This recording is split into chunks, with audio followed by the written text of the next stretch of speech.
Hola y muy buenas tardes a todos ustedes. Tengo que confesar que estoy muy feliz de estar aquí abriendo el segundo día del Opportunity Summit. Es el tercer año que realizamos este evento y como saben, este año nos animamos a ampliar el Summit de 2 a 5 días. Aparte de darle la bienvenida a cada uno de ustedes, quiero aprovechar de compartir un pequeño disclaimer. Como sabes, hemos diseñado esta semana para que cada día cubra un tema en profundidad y sea independiente el uno del otro. Es por eso que para todos los que estuvieron conectados ayer, es posible que algunos de los mensajes suenen un poquito repetidos. Y les pido que no se extrañen. Lo hacemos para que todos los que se conectaron hoy por primera vez tengan contexto completo de todo lo que va a suceder. Cada día abordamos un tema que consideramos que es uno de los pilares fundamentales para construir una startup tecnológica. Sobre todo siendo founders latinos, porque como tú bien sabes, nos movemos en un contexto particular que pocas veces se encuentra escrito en la literatura startupera tradicional. Es importante que sepas que a la hora de armar este evento, tuvimos cuidado de que todos nuestros ponentes sean founders que te hablarán desde la experiencia de lo que realizaron y lo que siguen realizando. La mayoría de ellos son latinos como tú y quisimos poner su experiencia en vitrina para que ojalá tu camino sea menos accidentado o por lo menos para que puedas construir sobre lo que otros ya hicieron. Ahora quiero comentarte un poco lo que sucederá en el transcurso del día de hoy. Primero, iniciaremos el día con un fireside chat con Antonio Bustamante, donde te hablará acerca de cómo diseñar un producto ganador. Luego, tendremos un panel con José Ordóñez, Davo Bastidas, que será moderado por Alfonso Villalba. En estos paneles, lo que buscamos es compartirte las experiencias frescas de founders que están en un momento un poco más avanzado que tú. Y finalmente cerraremos el día con un espacio abierto para que puedas conocer a otros founders conectados, explorar los beneficios que nuestros sponsors han armado para ti y sumarte a una de las sesiones grupales donde podrás interactuar con los ponentes. Los detalles de cómo aprovechar esta última parte del día te la compartiré cuando lleguemos a ese momento. Como verás, tenemos un espacio, un día lleno, cargado de contenido para ti. Y antes de avanzar, quiero agradecer a nuestros sponsors, ya que gracias a ellos, hoy puedes acceder a este contenido gratuito desde donde sea que estás conectado. Primero tenemos a Buen Trip Ventures, que es el mejor socio de los founders tecnológicos latinos. Luego tenemos a Visa, líder en pagos en América Latina. Tenemos Startups y AWS, un aliado que te entregará recursos para hacer crecer tu startup. Y quiero darle un agradecimiento especial a Thinking, el aliado para el crecimiento de startups tecnológicas de Latinoamérica, ya que él es el sponsor del Día de Producto y ha preparado un video para que ustedes puedan entender mejor cómo ellos los pueden ayudar a acelerar el crecimiento de sus startups. ¿Eres founder? ¿Tu startup levantó inversión, pero te cuesta priorizar, encontrar el mejor talento y sacar versiones de tu producto frecuentemente? En Thinking, en 5 años hemos acompañado a más de 30 startups en reforzar su equipo tecnológico mediante contratación, escalar su producto con desarrollo y aportar con la priorización mediante UX y UI, compartiendo nuestra experiencia y trabajando hombro a hombro. Construyamos juntos tu éxito. Thinking.one.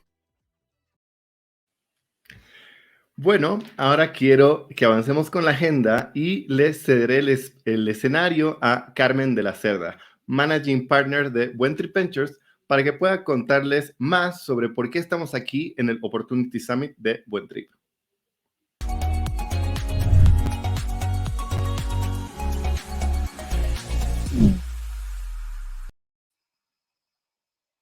Hola, buenas tardes a todos. Ayer el arranque del Opportunity estuvo increíble y los que estuvieron aquí desde ayer no me van a dejar mentir. Y bueno, que arranque el día de producto.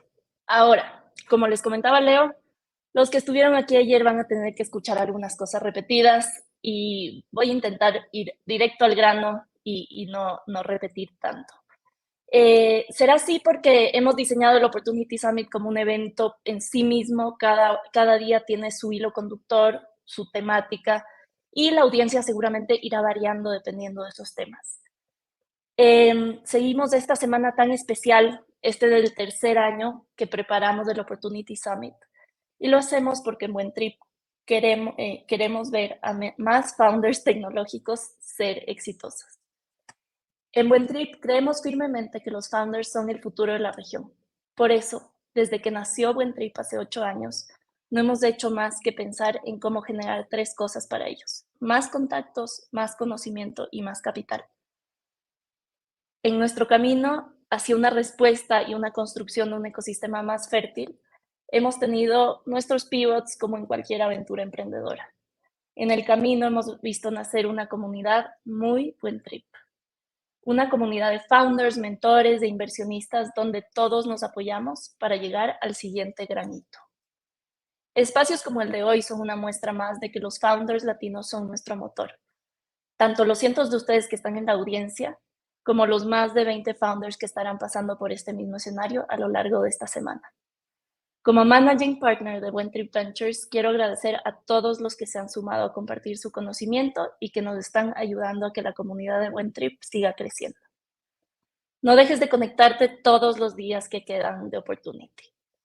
En la semana nos esperan speakers como Andrea Campos de Llana, Gina Gotthilf de Latitude y también a quienes forman parte del portafolio de Buentrip como Francisco Cornejo de Storybook, Jacobo Moreno de Taxo y otros. Nos espera una semana entera llena de conocimiento y contactos solo para ti. Ahora sí, a lo que vinimos. Para abrir el día de hoy, Fernando Rivera estará conversando con Antonio Bustamante, co-founder de Silo. Antonio vivió y estudió en Ecuador y en España y ahora trabaja en San Francisco. Antes de Silo, fue miembro del equipo fundador de 2 startups con éxito. Fernando y Antonio, el escenario es de ustedes.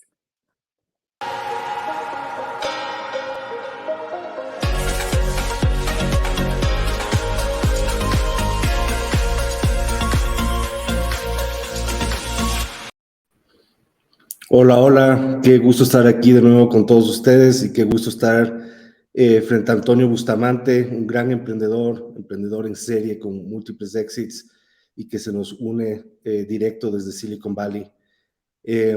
Antonio, tienes un recorrido muy envidiable. Me encantó conocerte hace unos meses, pero para contextualizar un poco la conversación, ¿por qué no nos cuentas un poco qué es Silo? Y empecemos por ahí. Sí, es un placer estar con ustedes hoy.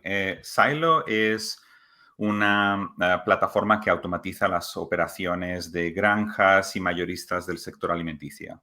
Entonces, nuestros usuarios gestionan absolutamente todo su negocio a través de Silo, desde compras y ventas, inventario, contabilidad, business intelligence y más recientemente también proveemos de infraestructura bancaria y financiera a nuestros usuarios. Perfecto. Ahora cuéntame un poco de ti, de tu recorrido, cómo llegaste a donde estás. Sí, bueno, yo estudié computación en España y Suecia.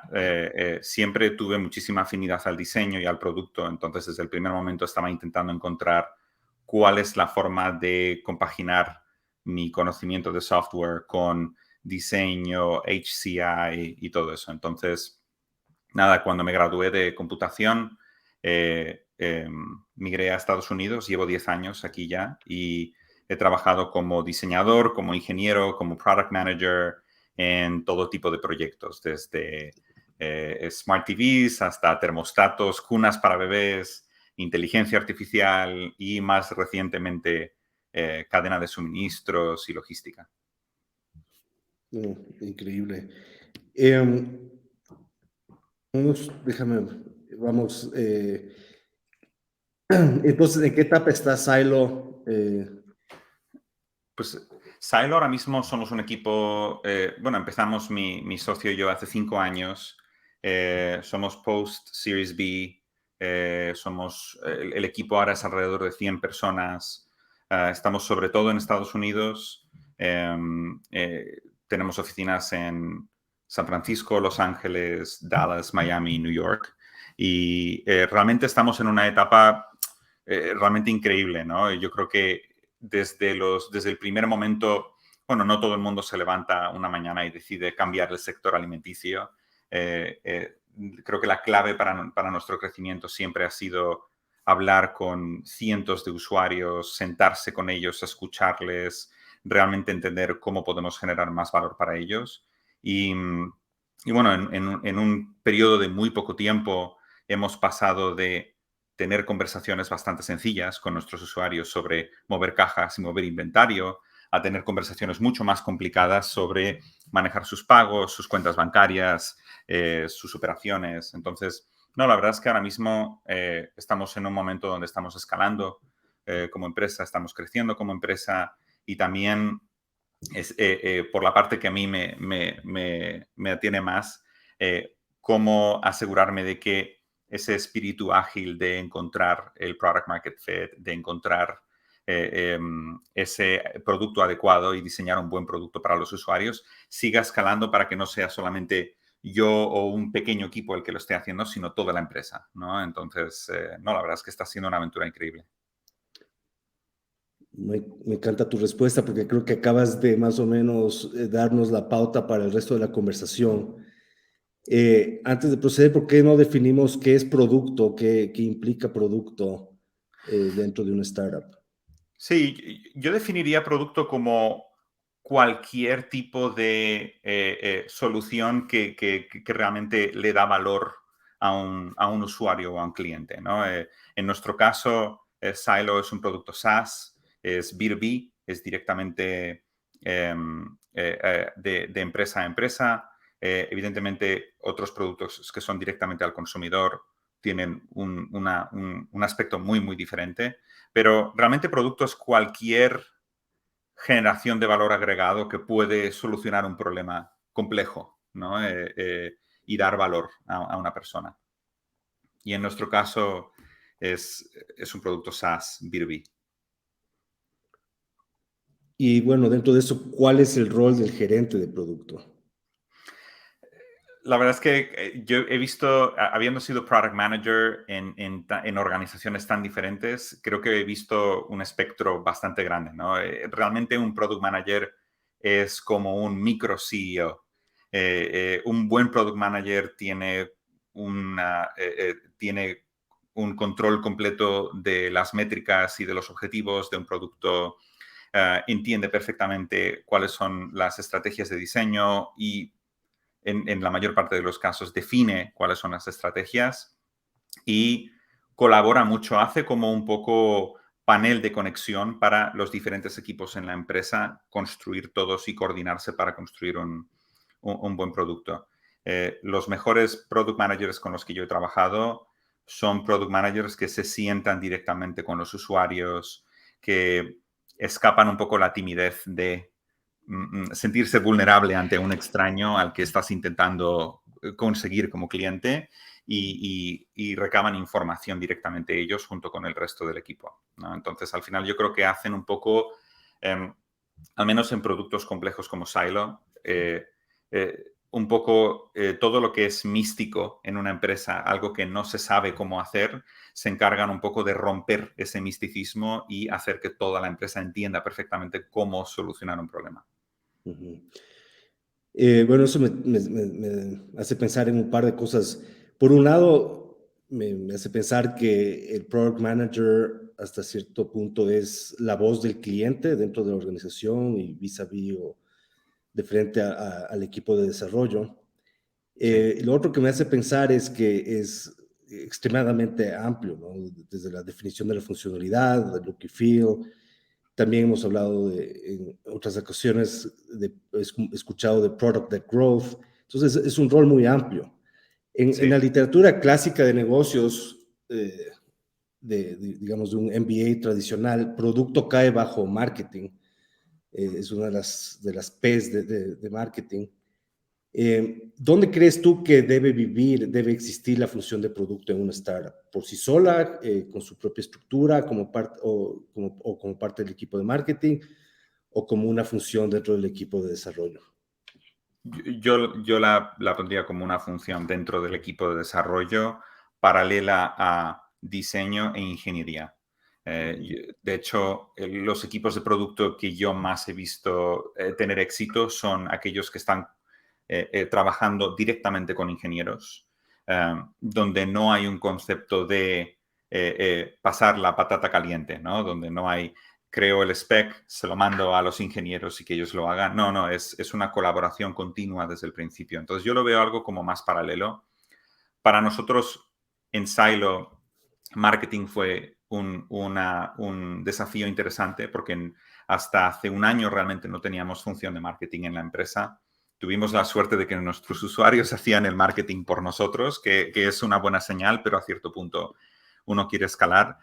Y marketing sí lo veo como solapado entre ventas y producto, y realmente ha sido muy buena la conexión para habilitar esa conexión entre ventas y producto. Pero yo producto lo veo mucho más en el ámbito de desarrollo. Sí, creo que eso te da una confusión, porque muchas veces, si no tenemos de esa forma definido el equipo, entonces muchas veces se pierde un poco en la traducción, qué es lo que los desarrolladores deben estar construyendo, ¿no? Sí, exacto. Bueno, abres 1000 preguntas más. Vamos un poco en el orden que yo había pensado antes de comenzar. Hablemos sobre la importancia del producto. Muchas empresas grandes, establecidas, yo diría que sufren a la hora de crear productos digitales. Primero, porque no son nativas digitales y segundo, porque muchas veces la lógica de la política interna de la organización se impone sobre decisiones de funcionalidad o diseño o priorización. Sí. Entonces, creo que es una forma en que las startups pueden competir con incumbentes y jugadores establecidos mucho más grandes. Entonces, cuéntanos sobre la importancia de la experiencia del usuario, del conocimiento del valor, o sea, un poco más sobre lo que ya estabas mencionando sobre agregar valor para solucionar un problema y cómo eso nos puede diferenciar de incumbentes y de otros grandes actores. No, estoy totalmente de acuerdo. De hecho, he visto a empresas de 10, 15 personas innovar mucho más que multinacionales con miles de personas. Creo que a veces simplemente necesitas un equipo pequeño de personas que estén dispuestas a involucrarse realmente de una forma ágil en encontrar cuál es ese producto adecuado, que están un poco aisladas de la política interna de la empresa, que tienen un cierto margen de maniobra para poder experimentar. Para nosotros fue bastante orgánico desde el principio. Yo tenía, tanto mi socio como yo teníamos experiencia en ese método ágil de sentarse con un usuario habiendo tenido nada, simplemente un prototipo, desbloquear, al final es como un videojuego, desbloqueas las primeras preguntas del usuario, el usuario empieza a sentir que estás añadiendo valor y utilizas ese valor como cuña para poder volver a su lugar de trabajo y seguir ofreciéndole valor. Yo creo que la clave para nosotros siempre fue utilizar valor como palanca para generar más valor. Al final, la primera versión que hicimos de Silo hacía muy poco, pero lo poco que hacía, lo hacía muy bien y luego experimentar muy rápidamente. Entonces, creo que muchas empresas grandes pierden la habilidad de poder generar producto de forma ágil y pasan más tiempo en la política interna de organizar un producto, las fases. Bueno, es algo más lo que llaman el método waterfall de los años 70 y 80 de generar documentos con requisitos y pasárselo al siguiente equipo y luego al siguiente equipo. Para el momento en el que el producto está listo, el usuario ya se ha olvidado del producto que estaban hablando y se ha perdido lo que comentabas antes de que se pierde un poco la comunicación. Ya, perfecto. A ver, ahí me haces pensar en un par de cosas. Uno, la importancia de tener a alguien con esa experiencia de producto dentro del equipo de founders. Creo que eso te da una gran ventaja en el crecimiento de tu empresa. Pero también, como mencionaste al inicio, creo que requiere múltiples habilidades, desde una mente muy analítica hasta empatía con el cliente y la habilidad luego de priorizar, transmitir los requisitos tanto a desarrolladores como a otros tomadores de decisión. Entonces, no es un perfil, digamos, fácil de encontrar. Yo creo que en Latinoamérica hasta hace poco nadie sabía que era product y creo que también nuestro sistema educativo no nos lleva a ser este tipo de personas, ¿no? Tan amplias. Cuéntame un poco qué perfiles buscas para construir tu equipo y no sé, cómo sugerirías a los que nos escuchan pensar en el tipo de personas que deben crear eh, o formar el equipo de producto. Sí, y de hecho creo que vi un comentario, alguien en los comentarios preguntaba si se necesita intuición. Y yo creo que esa es absolutamente la clave. He visto product managers que tienen un background de negocios, he visto product managers que tienen background técnico puramente de computación, he visto diseñadores. Creo que es tan difícil definir el background educativo del product manager porque es más sobre las aptitudes como persona y como profesional. Yo creo que se requiere de mucha perspicacia y de mucha intuición y se requiere de alguien que sea capaz de sentarse con un cliente o con un usuario o con alguien que todavía no es un usuario y que sepa que tenga suficiente intuición para traducir lo que le están diciendo con necesidades, ¿no? Muchos usuarios se van a sentar contigo, te van a decir lo que quieren, pero no lo que necesitan. Y se requiere de cierta perspicacia para desencriptar lo que le están diciendo y como que crear algo que sea más basado en necesidades que en lo que quieren. Uh-huh.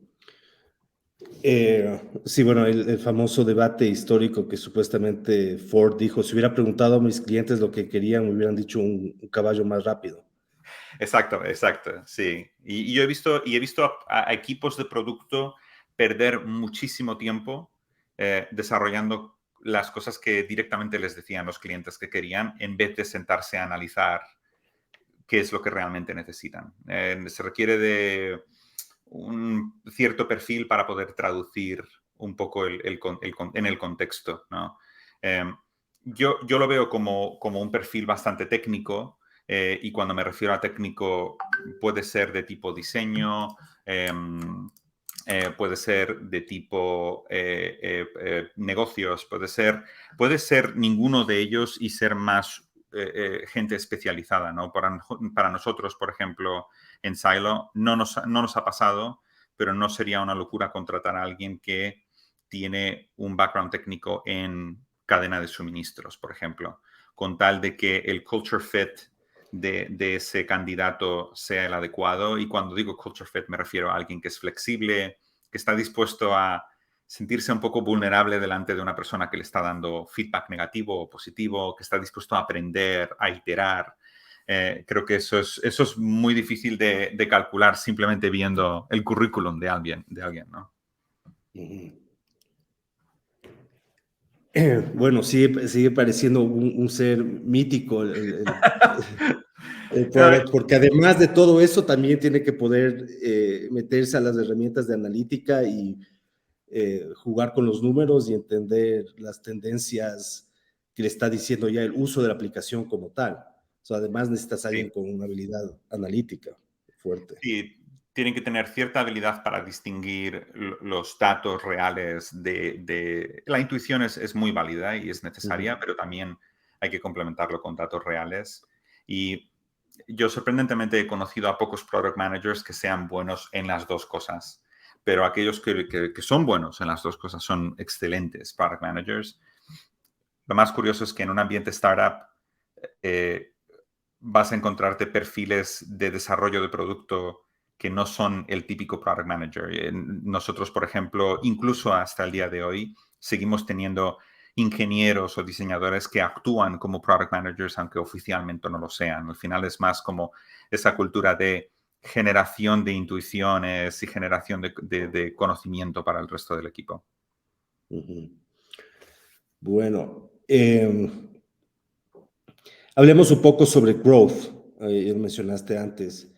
La belleza de los productos digitales es que podemos diseñarlos de tal forma que llevan a un crecimiento acelerado de la adopción. Estoy pensando, por ejemplo, en el caso famoso de Slack, que te invita te puedes descargar, instalar tú mismo, pero tú luego puedes invitar a otros, a otros colegas y así como que crecieron dentro de la organización. O como un password manager que uso yo, por ejemplo, que ya se da cuenta que me ofrece, si es que quiero sacar la cuenta familiar pagada, ¿no? Para poner a toda mi familia en la misma plataforma. ¿Cómo debe pensar un gerente de producto sobre el tema de growth? Es una buena pregunta. Para nosotros, la clave siempre fue lo que aquí llaman network effects. Es decir, qué potencial tiene tu producto para orgánicamente adquirir usuarios a través de tus usuarios existentes. Y hay tantísimas formas de hacerlo. La típica Slack es el ejemplo perfecto, ¿no? El Slack, de hecho, es un muy buen ejemplo porque Slack es un SaaS, es B2B. La intuición diría que es muy, muy difícil hacer una estrategia de growth como la que hizo Slack porque no se había realmente hecho hasta ese momento.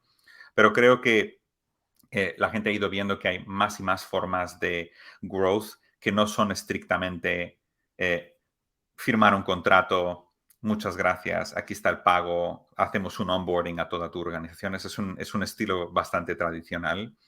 Para nosotros, por ejemplo, tuvimos la suerte de que la forma en la que nuestra industria está organizada, todo el mundo se conoce, ¿no? Es una industria realmente muy, muy grande, aunque abarca todo lo que es el sector alimenticio en Estados Unidos, pero todas nuestras granjas y nuestros distribuidores hacen transacciones entre ellos y compran y venden entre ellos, con lo cual Silo como producto es mucho más útil si invitas a tus proveedores y a tus clientes a la plataforma. Y yo creo que la clave de growth para nosotros fue cómo diseñamos el producto de forma que invitar a más usuarios añada valor al producto para el usuario como tal. De esa forma, no se siente forzado, no se siente que le estás pidiendo un favor al usuario, estás dando un valor añadido al usuario y estás un poco alineado incentivos. Tú estás incentivado a que tus usuarios añadan más usuarios, evidentemente, pero también el usuario recibe un cierto beneficio. En el caso de Slack era poder comunicarse con sus colegas. En el caso del Password Manager que estabas mencionando es poder gestionar los passwords de toda la familia con una única cuenta. Para nosotros fue bien. Silo como software de single player funciona muy bien. Puedes gestionar tus operaciones, pero como un multiplayer product puede tener mucho más valor para ti. Yo creo que ese es el cambio de jugador único a multijugador, la clave. Volviendo a la pregunta inicial, creo que la clave es diseñar el producto de forma que invitar a más clientes, invitar a más usuarios, añada valor al producto como tal.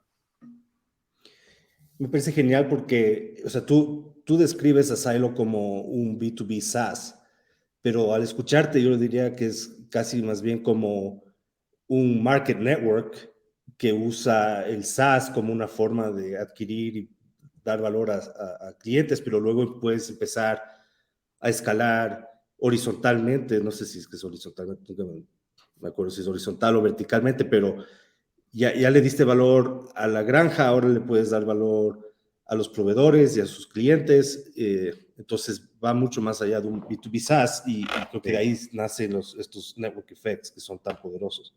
Totalmente de acuerdo. De hecho, ese siempre, desde el principio, cuando hacíamos pitching a nuestros inversores, el gran desafío era cómo explicar el concepto de que un producto que inicialmente empieza siempre siendo SaaS B2B puede convertirse en un marketplace product, en un network product que añade valor a todo un segmento.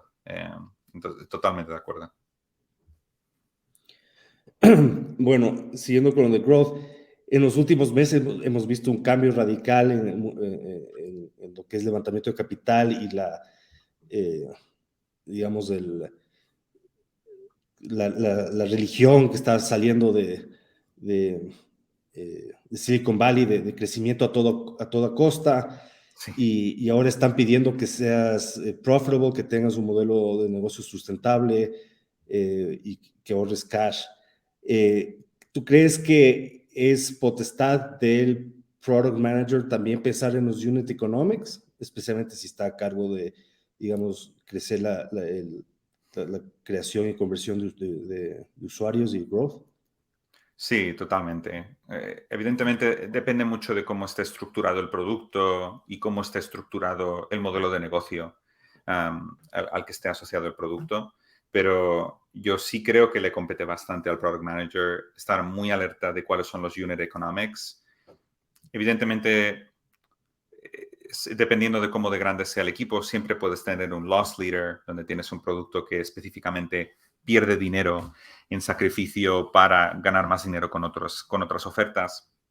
Pero en general el Product Manager tiene que estar alerta. Yo creo que en general el fenómeno que estabas describiendo de qué ha pasado en los mercados, y esto se ha sentido muchísimo aquí, creo que a la larga va a ser muy, muy positivo para la industria. Creo que durante años hubo la fiebre por levantar capital, sin realmente un product market fit fuerte y sólido. Y creo que este reset va a ayudar a muchos fundadores a darse cuenta de que quizás empezar una startup no es tan diferente a empezar una empresa como cualquier otra. Es decir, una empresa tiene que generar ciertos ingresos, tiene que generar cierta atracción.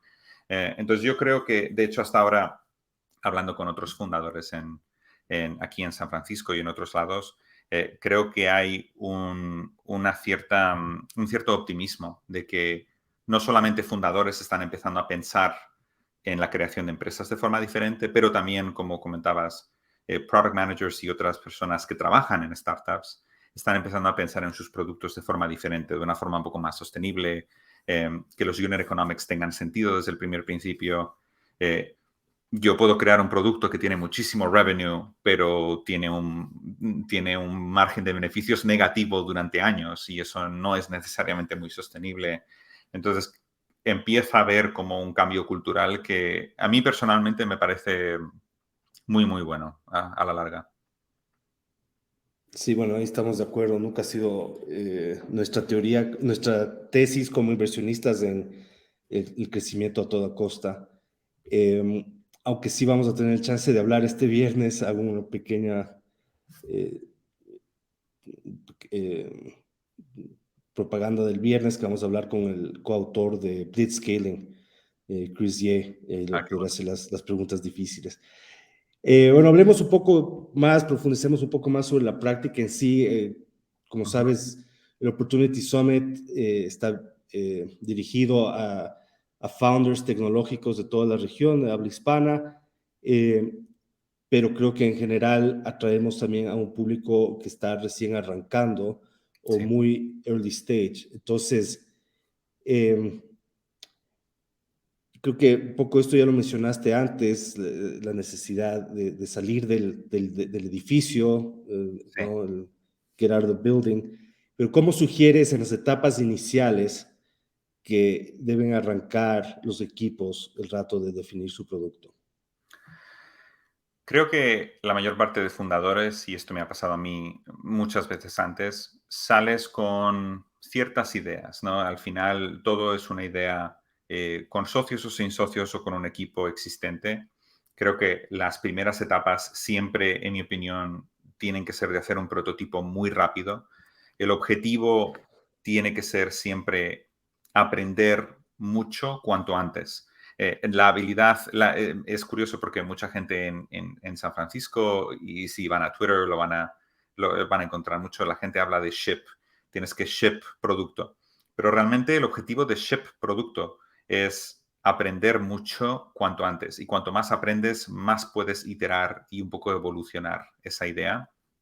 Creo que la clave es para equipos que están empezar con una idea que quizás es una hipótesis. Es un producto que puede que sea pequeño, que soluciona un problema que ellos han visto tanto en la sociedad o en una industria particular. Ir a usuarios con ese prototipo. Y cuando me refiero a prototipo, no tiene por qué ser un prototipo funcional basado en código. Puede ser un prototipo en Figma, puede ser un prototipo de diseño. No sería la primera vez que yo he usado prototipos hechos de cartón para hacer user research. y lo único que quieres es información a cambio, tanto negativa como positiva, sobre cómo valido yo esta hipótesis. Y a medida que vas adquiriendo más y más conocimiento, creo que pasa de forma bastante orgánica. Es decir, uno va como adaptando mucho esa idea de negocio y va convirtiéndose en algo más sólido. Llegará a un punto crítico donde hacer un prototipo de diseño o incluso un prototipo funcional que funciona apenas y empieza a llegar a su límite. Y eso es una muy buena razón para empezar a decir, vale, vamos a hacer un prototipo, un MVP funcional con código para que el usuario realmente pueda revalidar lo que ya hemos hablado con ellos.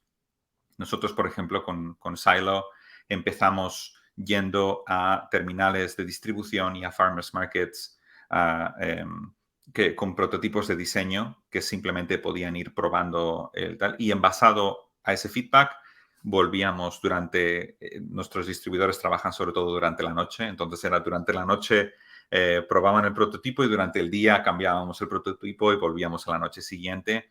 Tiene que ser algo extremadamente repetitivo y al final llegamos a un punto en el que nos sentíamos con la confianza de decir, vale, podemos invertir cierto tiempo y dinero en construir algo que es como partiendo de una validación, de una hipótesis, y es poco a poco. Lo curioso es que he visto muchas empresas que piensan en Product Market Fit como algo binario, como una bombilla que realmente que un día se enciende, pero lo que yo he visto es que es más un espectro. Incluso cuando uno piensa que ha llegado a Product Market Fit, sigue habiendo cosas que pulir, sigue habiendo la necesidad, me parece que veía en los comentarios sobre Channel Fit y Revenue Model Fit. Puedes tener un producto que tenga un Product Market Fit espectacular y que nadie quiere pagar por ello. Entonces, es eso como pequeños ladders en un espectro y para nosotros siempre ha sido muy basado en hablar con el usuario, volver a trabajar en ello, volver al día siguiente. Y la verdad es que no ha sido una fórmula mágica, es muchísimo trabajo, muchísimas horas y mucha perspicacia, mucha intuición de pensar, un poco hacer la traducción de lo que le están diciendo y volver al día siguiente. Sí, bueno, a ver, ahí me haces de acuerdo un par de cosas. Steve Blank creo que famosamente define a las startups no como empresas, sino como máquinas de hacer experimentos hasta encontrar product market fit. Totalmente. Entonces, después del prototipo, o sea, en el prototipo yo veo que es más como algo, una investigación bastante cualitativa, digamos, hay que ser prácticamente un sociólogo o un antropólogo. Totalmente. Y el poder de la intuición, como decías, es súper importante. Pero a la larga vamos a querer construir algún tipo de infraestructura para poder correr pruebas rápidamente. Estoy pensando desde A/B testing hasta, no sé, lo que hace Facebook, que va lanzando funcionalidad es una especie de A/B testing, supongo, pero lanza una nueva funcionalidad, pero solo a un segmento pequeño de los sí. usuarios.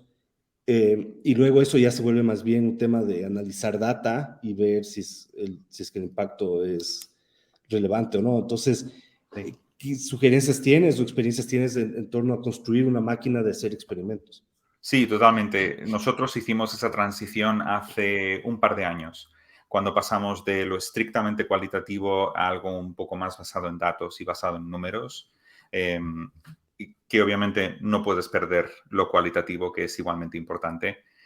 Para nosotros la clave fue asegurarnos de que estamos registrando los eventos adecuados en el producto, porque, bueno, me imagino y seguro que mucha gente en la audiencia ha visto productos que automáticamente analizan todos los eventos de un producto web o de un producto móvil y uno luego a posteriori puede decidir cuáles son los eventos que le interesan. Sinceramente, no he tenido muy buena experiencia con ese tipo de analítica, sobre todo, porque al final, teniendo datos, sobre todo, uno no sabe ni siquiera qué preguntas hacer.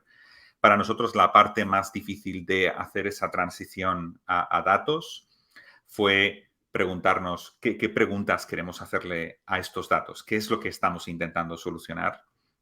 Y luego, en base a eso, empezamos a hacer A/B testing, lo que comentabas de los feature flags. Feature flags son algo que utilizamos continuamente en desarrollo. Nos permite ser increíblemente ágiles porque incluso en producción podemos tener features nuevas o cambios de workflows que solamente afectan a ciertos usuarios que son como más beta, que tienen una expectativa diferente y saben que van a estar probando producto.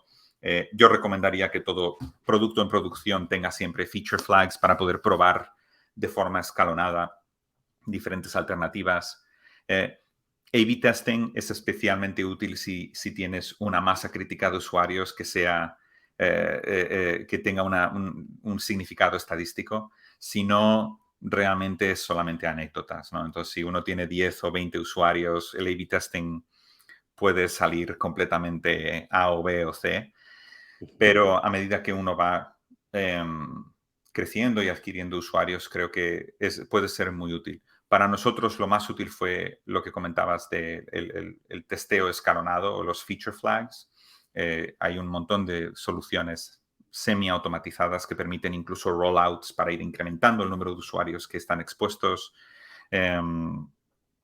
Nosotros usamos LaunchDarkly para hacer feature flags y es bastante automático y fácil de usar, pero hay un montón de opciones en el mercado.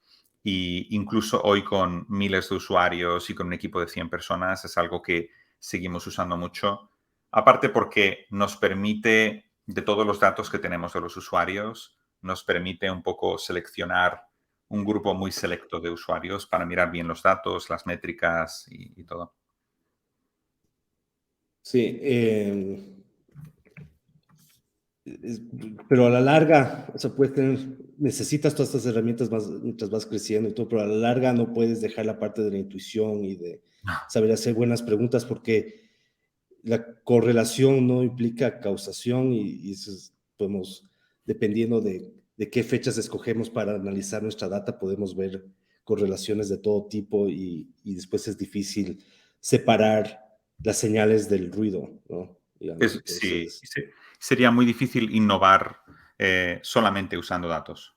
Creo que requiere de cierta intuición, de tener conversaciones con usuarios todos los días.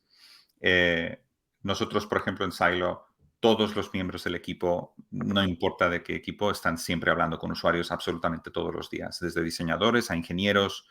Creo que la parte donde es más importante es mezclar esos datos con la parte cualitativa y ahí yo creo que ayuda bastante. Sería muy difícil innovar y crear buenos productos solamente viendo los datos. Bueno, haciendo alusión a una de las preguntas del público, yo diría que la velocidad es clave en el lanzamiento de una startup. Sí. Y todos hemos escuchado ese adagio de que si no te avergüenzas de la primera versión de tu producto, entonces te demoraste demasiado en lanzarlo al mercado.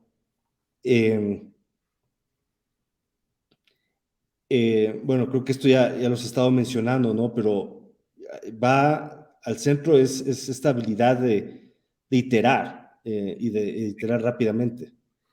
Entonces, creo que por eso también mencionas el tema de que te ha funcionado mejor cuando el producto está dentro de desarrollo, porque ambos equipos como parte de un solo equipo tienen que ser iterativos y rápidos y, o sea, ustedes usan sprints o un poco cómo es el ciclo de desarrollo de software para ustedes y cada cuánto están lanzando nuevas funcionalidades y probando. Sí, nosotros, bueno, ya llevamos 5 años, tenemos un equipo ya de tamaño decente. Nuestros sprints son de 2 semanas. Solemos lanzar a producción 2 o 3 veces por semana, pero eso ha sido un cambio relativamente reciente en el último año, 2 años. En los primeros 2, 3 años de nuestra startup lanzábamos a producción todos los días y nuestros sprints eran de 8 horas. Entonces, como ejemplo, nuestros usuarios nos empezaron a dar muchísimo feedback sobre contabilidad y desarrollamos la primera versión de nuestro sistema de contabilidad en una noche.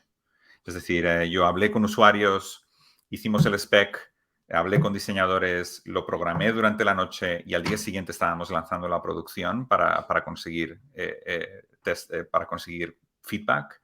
Y la única razón por la que queríamos hacer eso no era por ganar dinero antes, porque evidentemente un producto de contabilidad hecho en una noche no va a dar ningún tipo de beneficio inmediato, sino para aprender lo antes posible y recibir ese feedback loop increíblemente importante. Hoy en día seguimos haciendo experimentos que son a nivel diario en la empresa, pero nuestros sprints son de 2 semanas, dependiendo del stage en el que estén como empresa.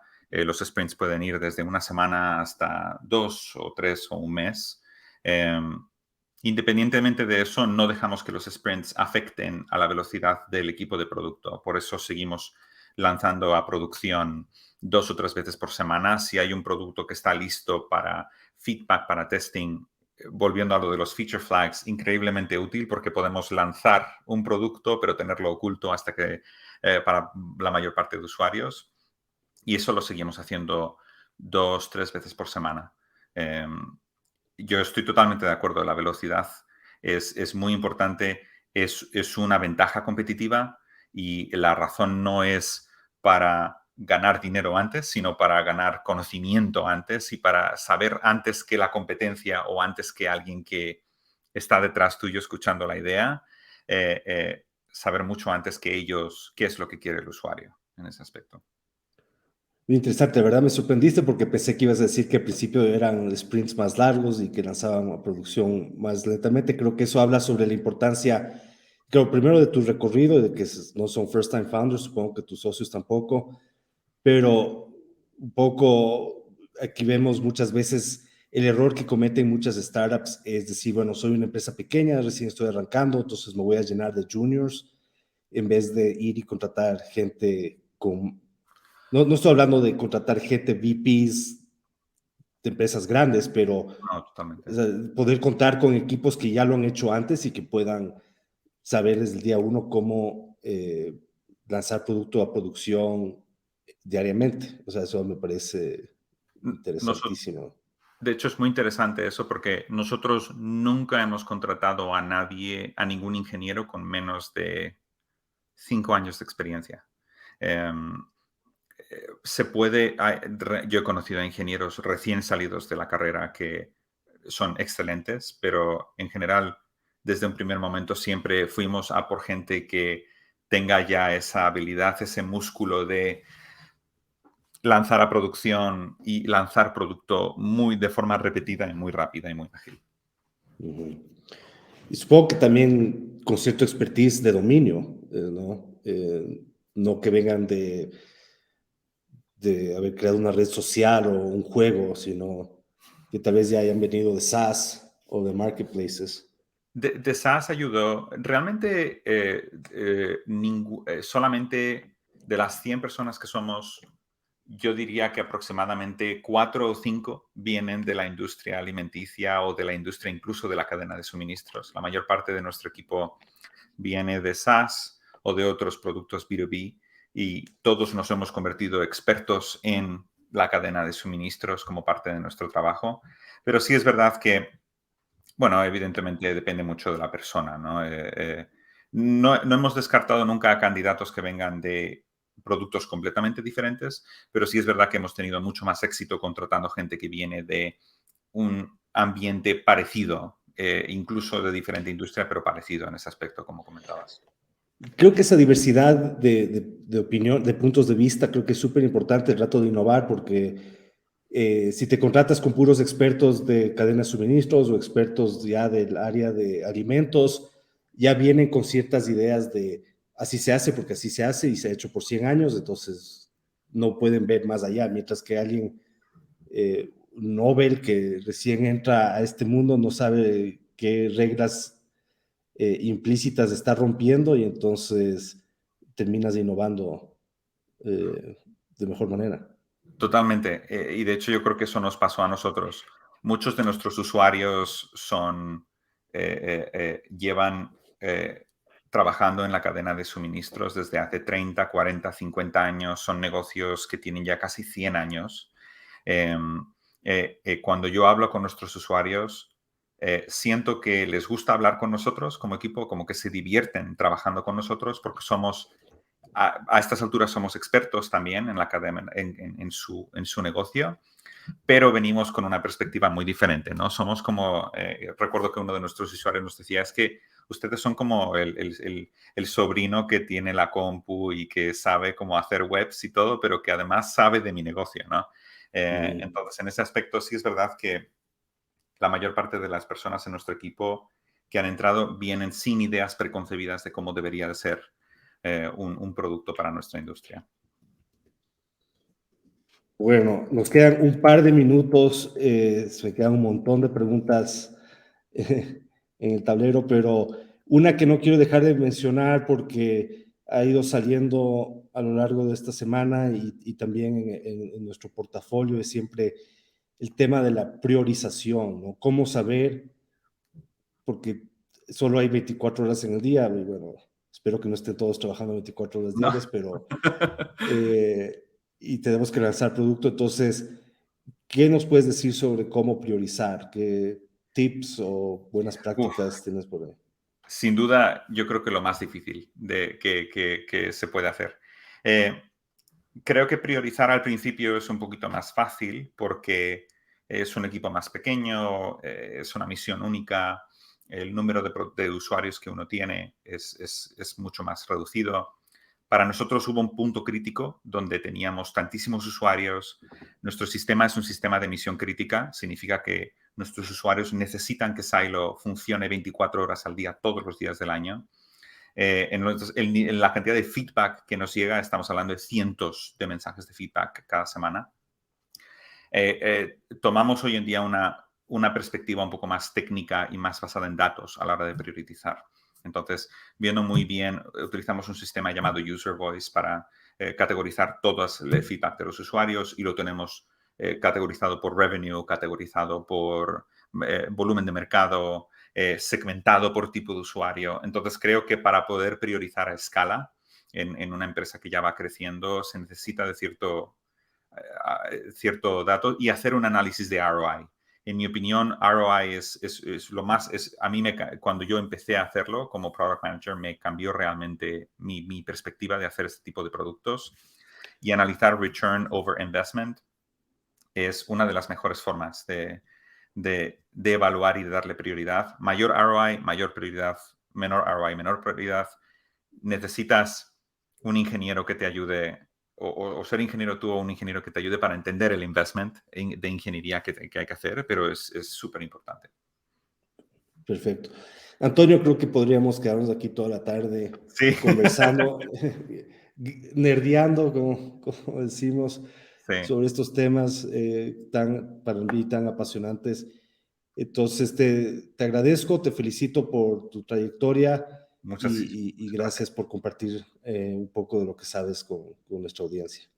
Gracias a ustedes y gracias a la audiencia. Y si hay alguna pregunta más, por favor, mándenme un mensaje a través de LinkedIn. Mucho gusto de contestar cualquier pregunta. Gracias.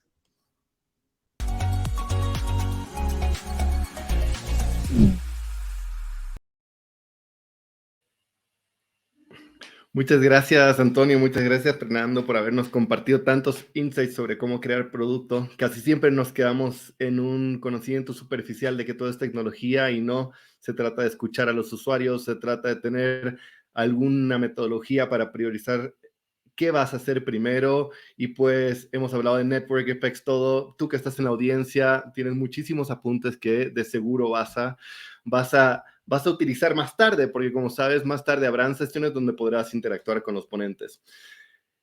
En este momento quiero también aprovechar de dar el agradecimiento a nuestros media partners que han hecho posible que más de 1,000 founders ya estén registrados en el Opportunity Summit. Entonces quiero dar un especial agradecimiento a The Network, Emprendete, Estos Latam, YoEmprendo.bo, Impacto y Épico, que han contribuido a que este hito sea posible. Ahora quiero presentarte a lo que el panel que sucederá en este momento. Cuando hablamos de producto, es casi contraintuitivo a los instintos tuyos de desarrollador no codificar todo.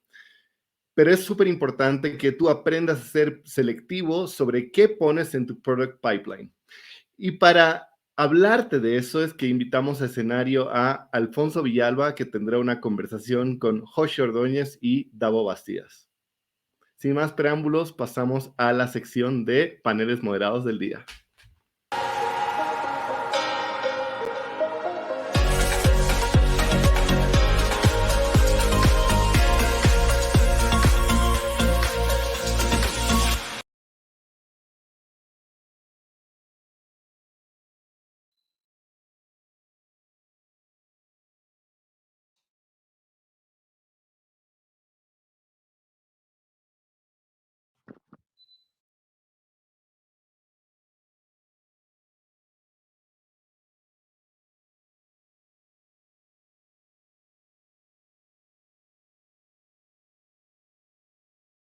Perfecto. Hola, Joshi, hola, Davo, ¿qué tal? ¿Cómo están? ¿Me escuchan? Sí, ahí sí te escuchamos. Hola Buenísimo. Alfonso, hola Davo, un gusto estar con ustedes hoy. ¿Qué tal? ¿Cómo va? Igualmente, un gusto. Buenísimo. Les agradezco mucho por este espacio, este tiempo. Primero, antes un poco de comentarle a la audiencia lo que vamos a hacer en este foro. Creo que es apropiado que nos hagan un poco su introducción, que nos cuenten quiénes son, qué están haciendo, qué rol o qué involucramiento tienen con la parte un poco de producto. Y luego vamos un poco ya con una serie de preguntas que hemos preparado desde el lado de Winfree para ir abordando algunas inquietudes o consultas que han salido de la audiencia, ¿ya? Entonces, no sé si empezamos contigo, José, luego contigo, Davo, y un poco hago una intro luego mía de moderador. Dale de una. Bueno, mi nombre es Joshi Ordóñez, soy de Cuenca, al sur del Ecuador.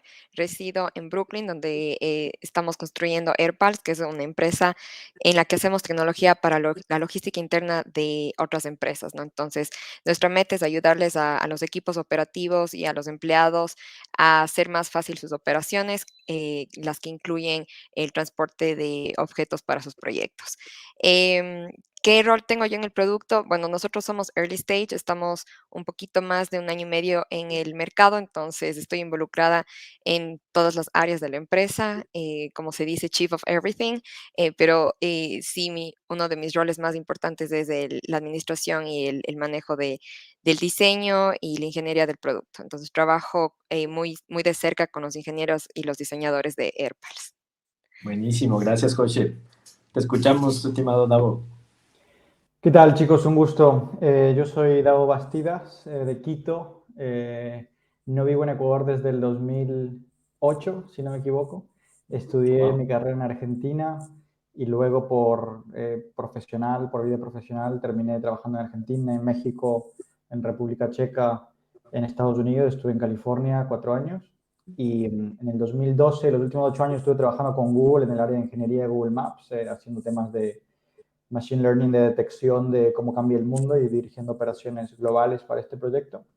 Y en el 2020 me cansé un poco de Big Corp y decidí lanzarme a la aventura al otro lado del charco y terminé identificando, quería trabajar en FinTech, en Startup y en Barcelona, y encontré una empresa que se llama Goin, que estaba en Early Stage, 2 años de fundación, se fundó en el 2017, cuando la yo encontré fue el 2019. Y me sumé como COO, también un poco Chief of Everything, como dice José, a veces planes financieros, a veces poner el lavavajillas, hace uno de todo. Y nada, y ahora estamos, bueno, se han levantado 15 millones más o menos históricamente, hemos pasado de ser de 20 a 42, ahora 18 después de crisis y volviendo a crecer de nuevo. Y nada, trabajando en FinTech, en industria de FinTech y Rewards, basado en Barcelona y operativo sobre el mercado europeo. Fuera de esto, opero como Minority Business Angel en proyectos en Latinoamérica principalmente, y un par de cosas en Europa y en Estados Unidos.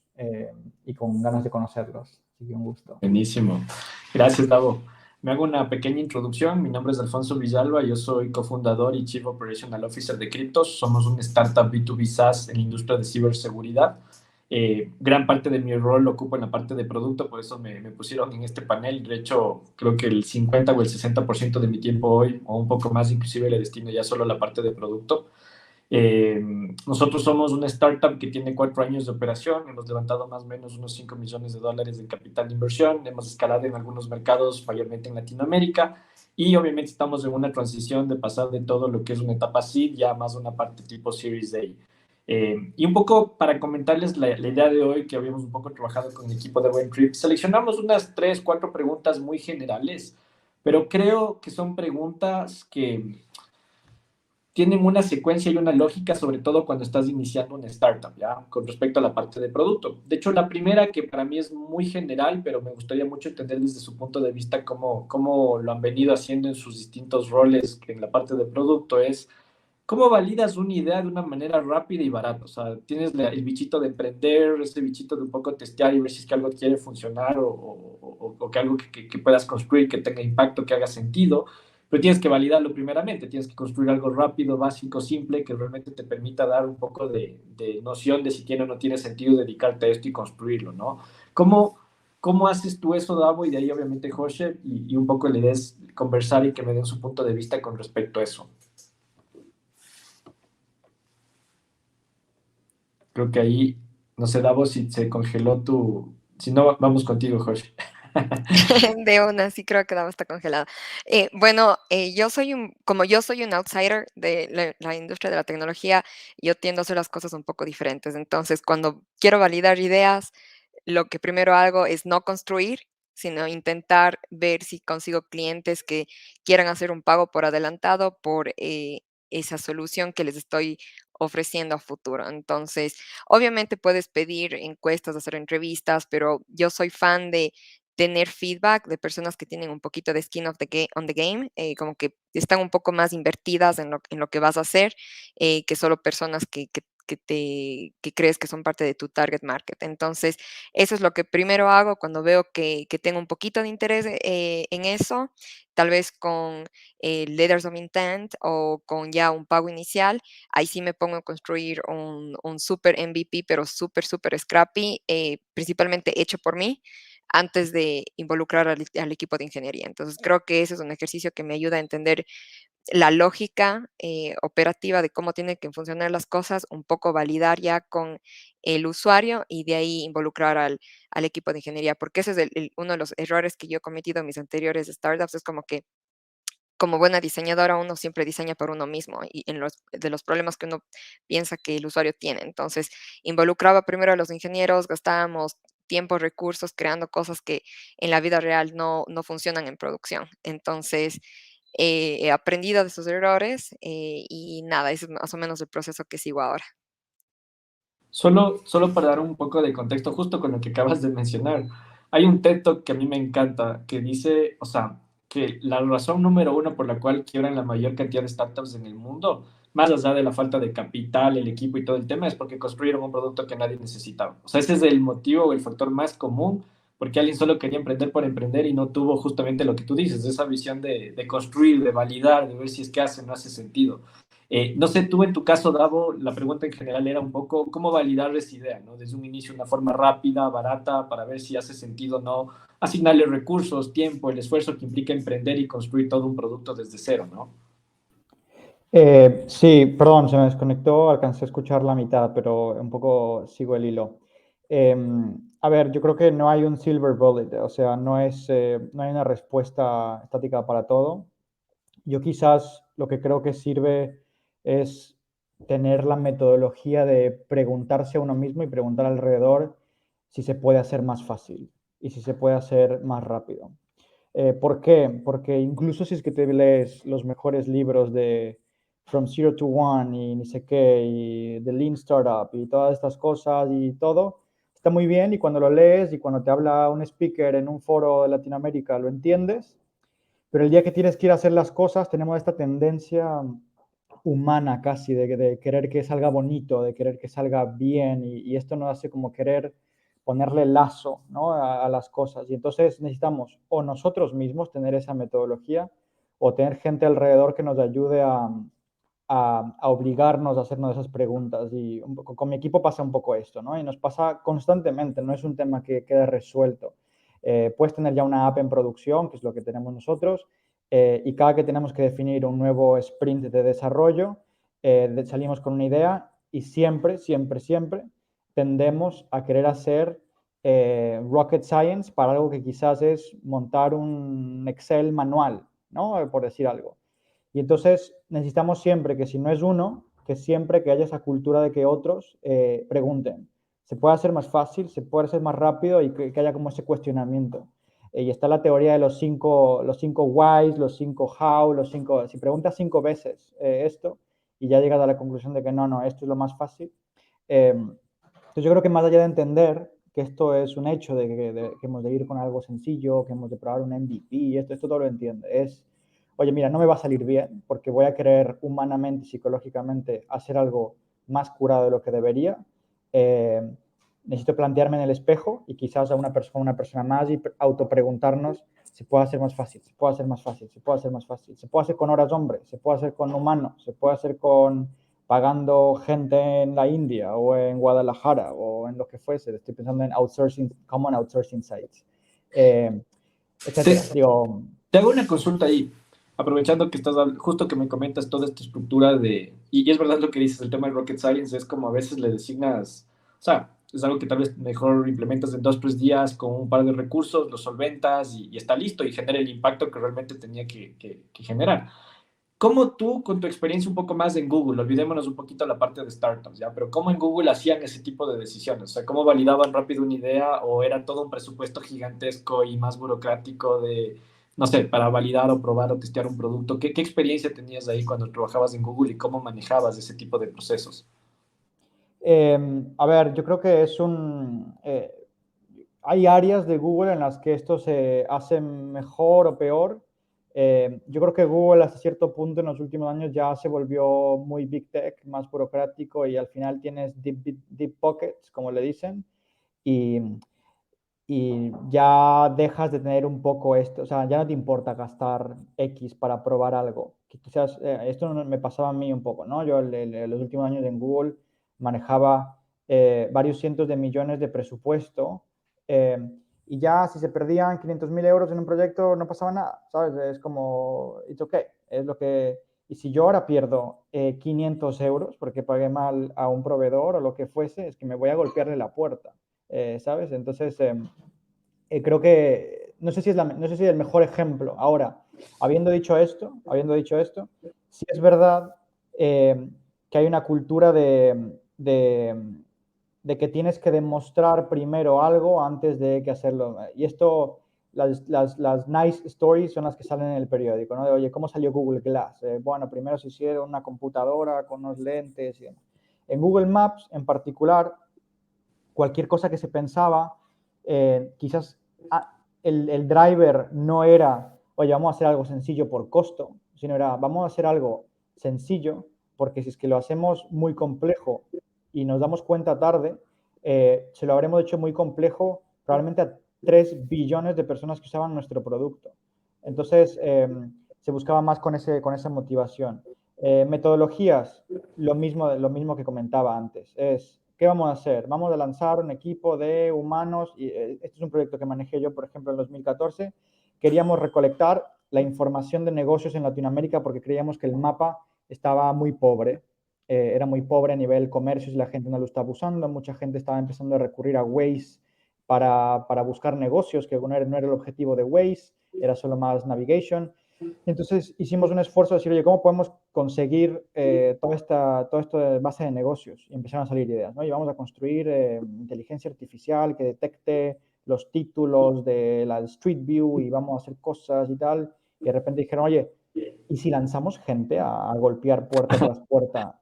Y efectivamente, o sea, durante 5 años pusimos gente en las calles en todos los países de Latinoamérica, cual censo, como si fuese un censo, a golpear puerta tras puerta. Este proyecto se llamaba Footprint, pidiendo a los negocios su información, sacando fotos con un celular y pidiendo su título. Creo que me perdieron. Sí, no, ahí te escuchamos. ¿Estoy back on? Sí, solo estás congelada la imagen, pero sí te escuchamos. Ahí está, perfecto. No, ahí así te perdimos. Pero ahí, en cambio, justo quería tomar lo que comentaba Davo. Ahí nos escuchas. No sé si esto...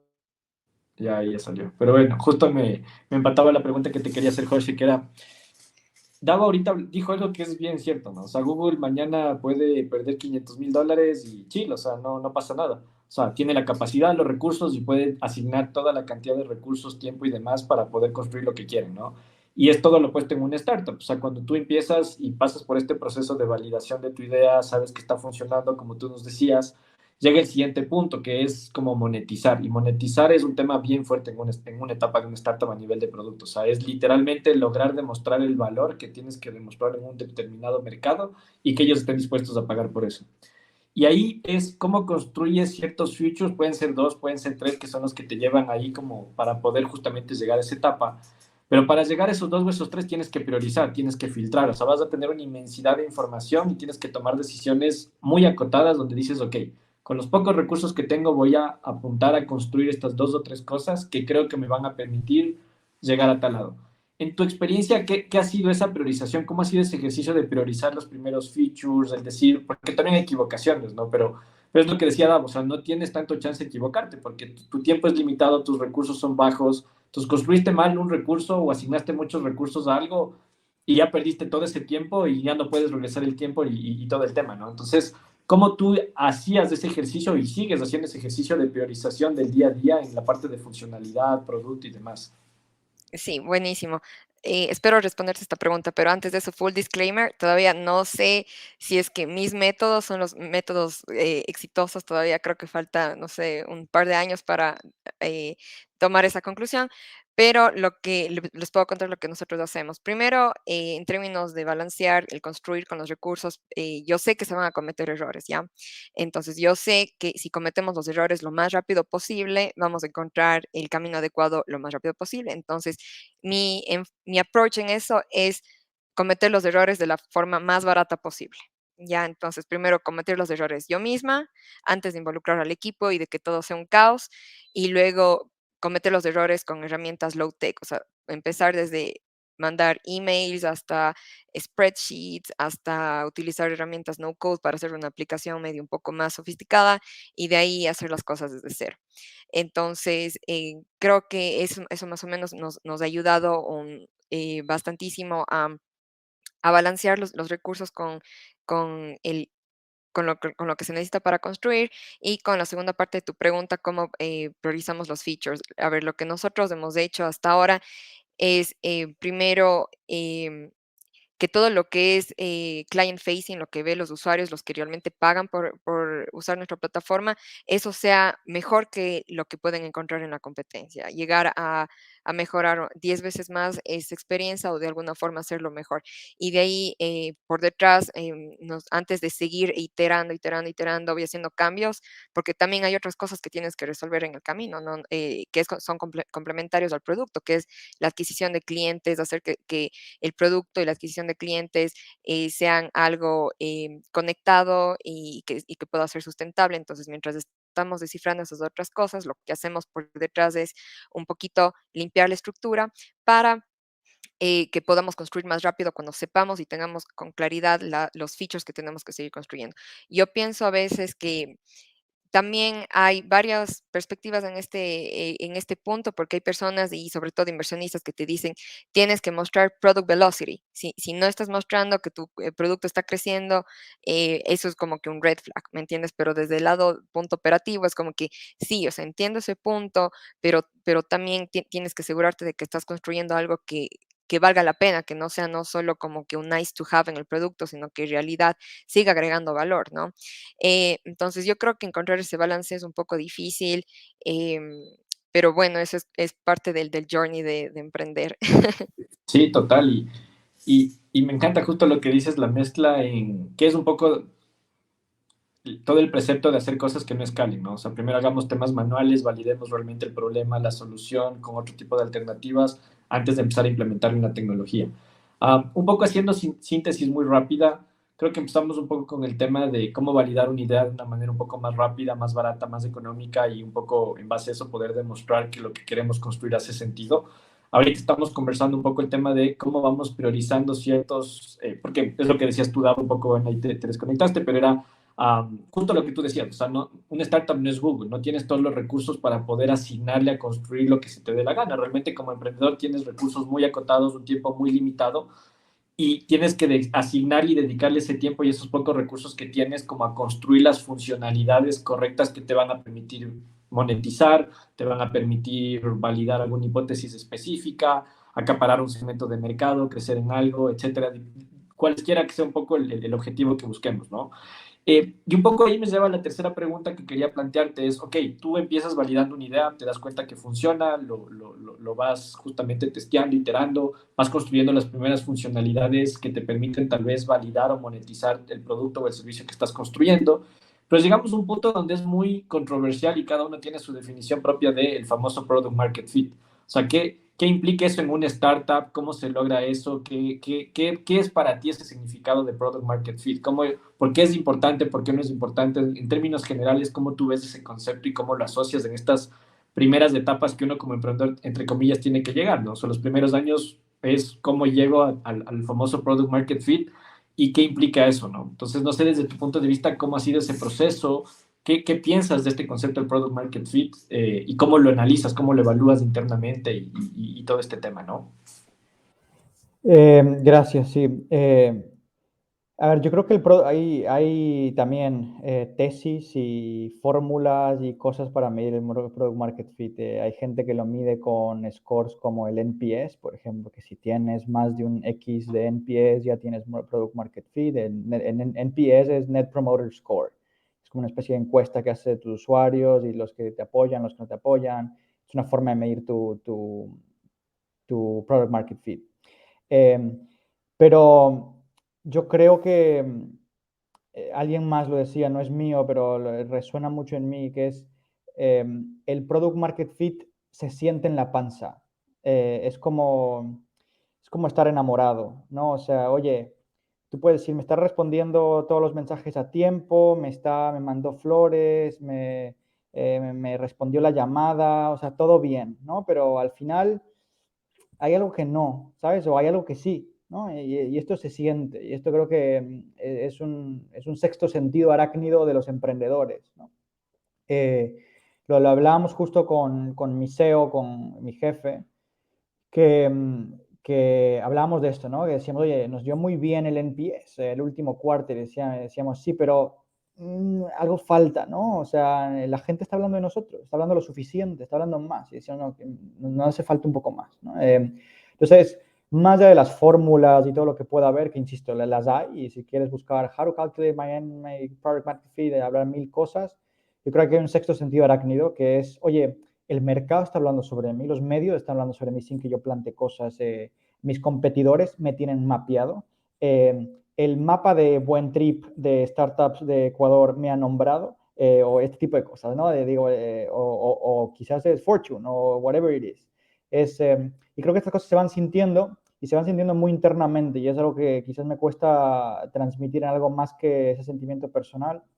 Pero bueno, más allá de lo anecdótico, ¿cómo promoverlo? Yo creo que está el cuestionamiento constante de cuándo dejar ir, ¿no? Y es dependiendo en qué etapa de tu startup estás, tienes que estar dispuesto a seguir probando lo que estás probando hasta buscar ese product market fit y nunca lo vas a tener claro, pero tener algo de criterio que te permita decir cuándo quizás no hay un product market fit para lo que tú quieres. Hay muchos proyectos absolutamente increíbles que han surgido en el momento incorrecto, ¿no? Tienes cosas como MySpace, que fue una network increíble que después murió. Y ahora existe Facebook. Y dices, oye, pero tenía más o menos lo mismo. Estaría genial crear una red social en la que se comparte la música. Ya lo tiene Spotify, ya era MySpace en el 98 o cuando sea que estaba MySpace. Y así miles, ¿no?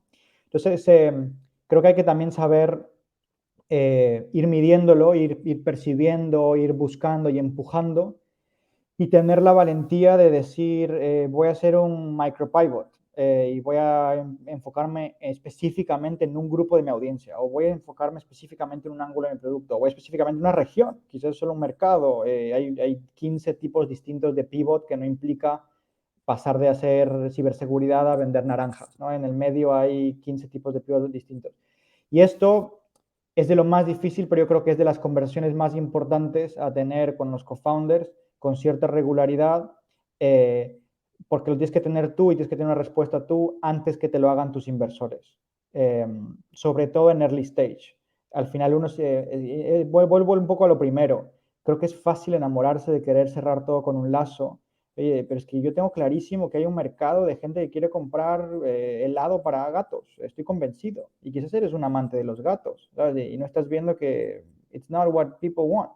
Entonces, insisto, creo que hay un tema de sexto sentido arácnido que no te lo puede decir una fórmula.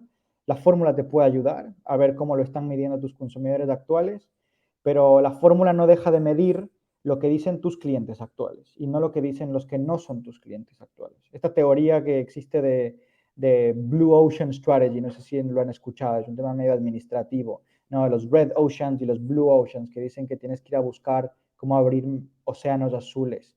En cierta medida hablan un poco de eso, ¿no? De, oye, no solo qué está pasando en tu mercado, qué está pasando con tus no clientes, qué dicen tus no clientes. Y a veces nos olvidamos un poco de eso. Oye, la gente que me usa me ama.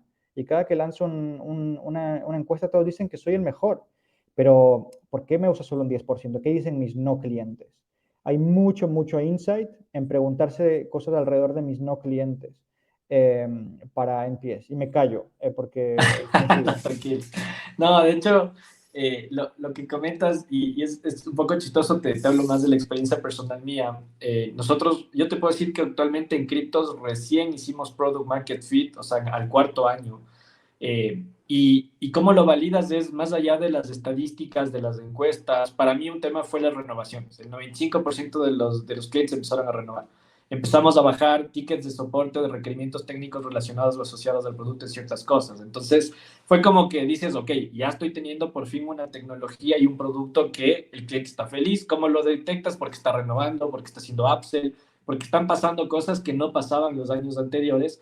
Y eso me da a mí justamente ese feeling que tú dices justamente que es como que dejemos de lado un poco los números. Estoy sintiendo que está pasando el tema de Product Market Fit y obviamente ya es como que ahorita es donde recién empiezas a cuestionar el tema de growth. Ok, ya estás construyendo algo que lo validaste, que está funcionando. Empecemos con otros temas, ¿no? En este caso, Jorge, y tú ahorita que justo mencionabas, estás más de un año y medio ahorita recién con AirPods. ¿En qué etapa, en qué proceso estás de eso? ¿Cómo tú estás midiendo eso? ¿Es una métrica importante? ¿No es importante en estos momentos? ¿Cómo estás lidiando ahorita con el tema de Product Market Fit en tu startup? Lo máximo, como dijo Davo, yo creo que es más como un feeling que como una ciencia. Sí, sí, hay muchísima información en línea y yo creo que cada uno tiene su versión. Creo que, bueno, ahora estamos en una etapa súper interesante porque ya hay tantos emprendedores que han pasado por esto que cada uno te da su punto de vista. Unos dicen, tienes que medir el revenue, otros el returning customer, el NPS, todo eso. Yo creo que nosotros lo estamos viendo también relacionado con qué tan rápido podemos escalar, porque sí, una cosa es hacer un producto que funcione para, como dijo Davo, para 10% y funcione bien y lo amen, pero puedes llegar a un mercado grande con eso y qué tan rápido puedes llegar, porque yo creo que a la final del día todos estamos, bueno, los que estamos atendiendo acá, creo que estamos inclinándonos por organizaciones que son for profit y a la final tienes que crear un retorno para tus inversionistas y un retorno para los empleados y para todos los que están vinculados, ¿no? Entonces creo que es importante también tener en cuenta eso para el product market fit, porque engloba todo, no solo el producto, sino también el modelo de negocio, cómo vas a escalar, la estrategia de crecimiento. Entonces yo creo que primero, antes de hablar del product market fit, primero hay que hablar de otras cosas como que el founder market fit, como que el de problem market fit, de solution market fit. Y yo creo que el product ya como que en sí, el materializado, yo creo que viene el último, ¿no? Y también es importante no compararse con otros porque dicen, product market fit toma 2 años y es como que siempre depende del tipo de industria en la que estás, el tipo de producto que estás creando. Entonces es importante mirar para adentro y ser consciente de las cosas que están pasando y tener como que las antenitas bien alertas para ver lo que le están diciendo los clientes. porque pueden estar teniendo también como comentarios muy positivos, pero puede ser como que el producto un martirio por adentro, ¿no? Y ser muy difícil de construir, porque hay productos que son fáciles de construir y difíciles de vender, o productos que son difíciles de construir y fáciles de vender. Entonces, sí, sí es algo que depende mucho, pero yendo un paso atrás a lo que hablaste de monetización, creo que es importante que los founders y las empresas empiecen ese ejercicio lo más pronto posible, porque hay veces que dicen, solo enfoquémonos a tener miles de cientos de seguidores o de usuarios y después resolvemos la monetización. Entonces yo creo que cuando la gente te paga por lo que estás construyendo, tienes una forma más fácil de validar que cuando no tienes eso, ¿no? Entonces esos son mis 2 centavitos que puedo aportar. Hay alguna pregunta un poco complementando esto, y es algo que a mí me ha dado siempre mucha curiosidad, y es, ¿quién tiene que liderar o quién tiene que tener el rol del producto en los primeros años? Porque es un tema, en mi caso, por ejemplo, yo soy COO, Chief Operational Officer, hacía de temas administrativos, implementaba el producto, daba soporte, hacía el tema de Product Management, y personalmente es el concepto, el área que más me gusta, por ejemplo, en mi startup, ¿ya? O sea, es la que más me apasiona, la que más me gusta meterme, pero fue un tema que fue muy orgánico, no es como que en un inicio fue como que yo voy a ocupar el rol de producto, pero no sé ustedes qué perspectiva tienen en eso, porque para mí el producto es, bien, como somos startups tech, es el core, o sea, es lo que estás vendiendo, o sea, realmente para mí es un trabajo de founders, obviamente, y no sé qué opinión tienen ustedes al respecto de eso. En tu caso, Jorge, es un poco más complejo porque obviamente no, no tienes todo un equipo de co-founders, pero no sé tú, Davo, en tu caso específico, ¿cómo percibes eso? O sea, están dos emprendedores reuniéndose a decir, ok, queremos iniciar un negocio o empezar una startup. O sea, ¿quién debe liderar eso? ¿Cómo discutir eso? ¿Cómo ocupar ese rol que en los primeros 2 o 3 años es crítico? Porque eso va a depender la ejecución y la calidad de los resultados que vas a tener en los primeros años, ¿no? Sí, a ver, es definitivamente un rol crítico para cualquier startup tecnológica. Creo que se beneficia de la pasión y visión de un founder o de un co-founder necesariamente. No creo que es algo que no lo puede llevar otra persona, pero definitivamente se beneficia de quizás más de lo que de otra persona que lo ve quizás solo como un trabajo o lo que fuese. También es verdad que cualquier persona que entre a trabajar en una startup de 3, 5, 15, 20 personas está un poco, hay que estar un poco loco para entrar a trabajar, which is fine, ¿no? Está bien. Y ya algo de pasión por encima de la media tendrá para sacar adelante cosas. Pero creo que sí, que se beneficia de un founder, pero al final del día hay una pregunta anterior a esto también, como decía José, me copio esto, y es, eh, ¿por qué estás con ese co-founder? ¿No? O sea, ¿por qué fundaste la empresa con persona A o persona B? Asumo que no porque eran mejores amigos, asumo que porque quisieron complementarse en algo particular. Es, oye, mira, tú eres muy bueno en tecnología, yo soy muy bueno en ventas, pues nos dividimos un poco, ¿no? Oye, tú eres muy bueno en legal, yo soy muy bueno en human resources, nos dividimos un poco, tal. Si es que te juntaste si te metiste en un negocio porque con tu hermano o tu mejor amigo, solo porque es tu hermano o tu mejor amigo, salte de ahí urgente, porque van a romper la familia o la amistad. Entonces, debe haber habido una complementariedad previa que se buscó en esa sociedad. Yo creo que la decisión posterior de quién hace qué, que ha de ser incipiente también, de oye, ¿quién va a tener qué título? Porque a la gente hasta le importan mucho estas cosas, ¿no? Pero oye, ¿quién va a cumplir esto tal? Ha de estar muy alineada con eso. Oye, hay gente que el rol de producto es un rol más acercado a lo comercial, es un rol más acercado a lo administrativo, y quien tenga más capacidad de hacer esas cosas comerciales, administrativas, lo puede hacer. Al mismo tiempo, dependiendo del tipo de producto, no es lo mismo crear una aplicación B2C, por ejemplo, que es mi caso en Going o en Maps, que implica tener incluso cierto ojo de diseño. Por ejemplo, hay gente que no tiene, es un cero a la izquierda en diseño. Yo tengo gente en mi equipo que dice, escribió, no sé distinguir el azul del rojo, ¿no? O sea, no me pregunten estas cosas. Y tienes que tener un poco de ojo de diseño. Y hay otros productos que pueden ser temas, insisto, de ciberseguridad, de criptomonedas, de plataformas B2B que están más de ser de SaaS y cosas de estas, en las que el trabajo del product management o del product lead igual es un tema menos de diseño, es un tema más de arquitectura de información, es un tema más técnico. Entonces, dependiendo de cada empresa, yo creo que habrá que ver, o sea, a quién le cae mejor el sombrero, ¿no? A quién le cae mejor el sombrero.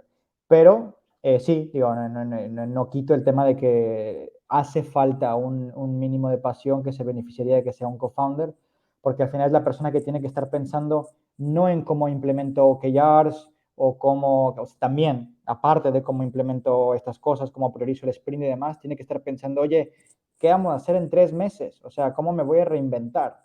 Y tener la capacidad de hacer propuestas, que es un tema importante. Tener la capacidad de hacer propuestas y volver con tu equipo directivo, con tu co-founder y decir, oye, tenemos que dejar de hacer zapatillas rosas y tenemos que salir a vender azules, requiere también tener una voz en la empresa que no todos la tienen. Y ahí es donde también te beneficias de ser un co-founder. Si viene un empleado, por así decirlo, a decir a los dos co-founders, oye, tenemos que dejar de hacer zapatillas rosas, tenemos que vender azules, te van a decir, oye, vete, consigue data, lo despreciarás un poco más, ¿no? Entonces, para cambiar la dirección de la empresa, que hace falta hacerlo no una, sino 15 veces al principio, mínima o mayormente, hace falta tener suficiente no solo visión estratégica, sino también pasión, como decías tú, que viene mucho de los founders, y en un tercer lugar diría yo, voz y voto, ¿no? Como para decir, creo que esto es algo en lo que tenemos que incidir y llevarse. Y después, bueno, cualidades personales de cada uno. A veces el SEO es el ventas y es el marketing, a veces el SEO es el tecnológico, dependiendo del producto. Súper. Para un poco ir finalizando, porque creo que ya estamos justo con un poco ajustados con el tema del tiempo, si me podrían finalizar en una sola línea, o sea, pocas palabras, ¿cuál es la prioridad número uno o el objetivo número uno que un emprendedor debería enfocarse cuando esté iniciando una startup en términos del producto? O sea, tienes que construir un producto, validar, testear, lo que sea. ¿Cuál es la principal función o acción que ustedes dirían como esto es lo que tú deberías enfocarte en el primer mes, en los primeros 6 meses, en el primer año, con respecto relacionado a construir la primera versión de este producto? Dale, José, y luego voy con Davo.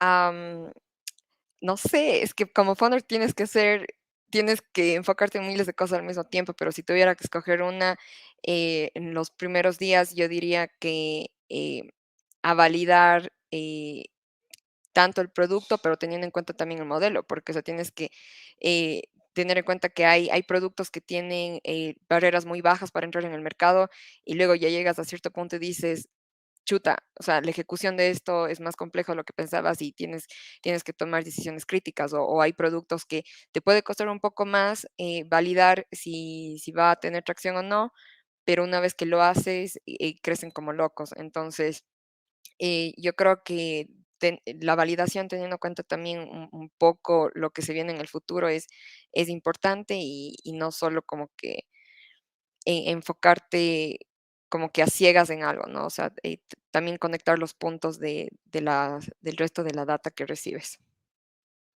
Súper. Davo. Yo diría fake it.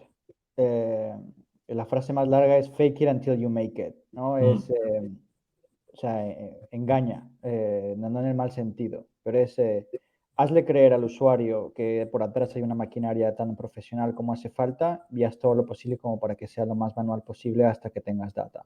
O sea, fake it. ¿Quién firma? El equipo de Customer Success. ¿Quién está detrás? El SEO a las 11 de la noche. ¿Quién contrata? El equipo de HR. ¿Quién está detrás? El SEO a las 7 de la mañana. El cliente le llegó la orden, te lo dejó tu repartidor. ¿Quién era? El SEO en una bicicleta. No lo sé, ¿sabes? O sea, fake it. Al final, cuando estés del otro lado, a la gente hace falta transmitirle confianza también. Las empresas quieren saber que están operando con alguien estable. Me imagino que en AirPulse, por ejemplo, independientemente de la estructura que tengan, el cliente quiere saber que que detrás hay una empresa que cuida sus finanzas, que tiene gente, que se puede hacer cargo de la logística, etcétera. Y puedes tenerlo o no tenerlo, pero tienen que creérselo, ¿no? Después, si es que empiezas con esta mentalidad, que lo digo en la forma, no en una forma pirata, ¿no? Lo digo en una forma de autoobligarse a ir más simple. Si estás con la mentalidad de fake it, te obligarás a ir sencillo.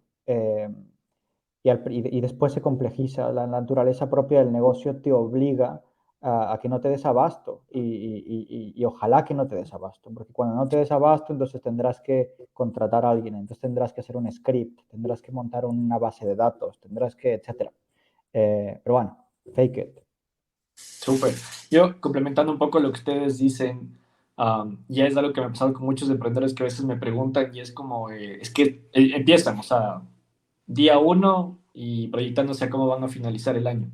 Es que cuánto vamos a crecer en ventas, es que ese no es un problema del primer año. O sea, para mí, de hecho, el primer año de un founder es producto, o sea, es validar que alguien está dispuesto a pagar por lo que estás construyendo y realmente demostrar con una necesidad y con un enfoque que lo que estás construyendo tiene sentido. Entonces, mucha gente me dice que no, las métricas del gross mileage son problemas que vas a tener en el año 2 o en el año 3 si logras demostrar primero que lo que estás construyendo alguien está pagando por eso. O sea, luego van a venir las métricas del negocio, el modelo como tal, pero si no has logrado demostrar y validar que el producto que estás teniendo genera atracción, estás resolviendo un problema real, o sea, y no te enfocas de una manera obsesiva donde todos los días estás muy experimentando, testeando, viendo datos y llegando al punto donde dices, ok, ahorita construí algo que realmente la gente está dispuesta a pagar por, no ha empezado el negocio. O sea, no tiene sentido tal vez que levantes varias rondas de inversión, que contrates gente, porque ni siquiera tienes algo con el que avanzar. Entonces, para mí creo que es ese foco súper profundo en llegar a esa etapa donde dices, ok, ahora sí tiene sentido que armemos una empresa. Entonces, para mí creo que primero es producto, luego es de empresa, y creo que es el foco que uno como founder tiene que meterse mucho en esos primeros 3 a 6 meses, dependiendo de qué tan rápido puedes demostrar eso, ¿no? Te complemento, Alfonso, Sí, también. sí, dale. Creo que lo más difícil, no solo en una startup, en trabajo profesional en general, pero creo que se ve de forma más particular en una startup, es decir que no. Ah, sí. Yo creo que es la habilidad más grande, no solo de un product manager o de un product lead, sino en general como profesionales. Oye, ¿a qué le digo que no hoy? ¿Qué no voy a hacer hoy? Eh, ¿Qué no voy a hacer esta semana? ¿Qué no voy a hacer como empresa este mes? ¿Qué no voy a hacer como empresa este año? ¿Qué no voy a priorizar en mi roadmap? ¿Qué es core?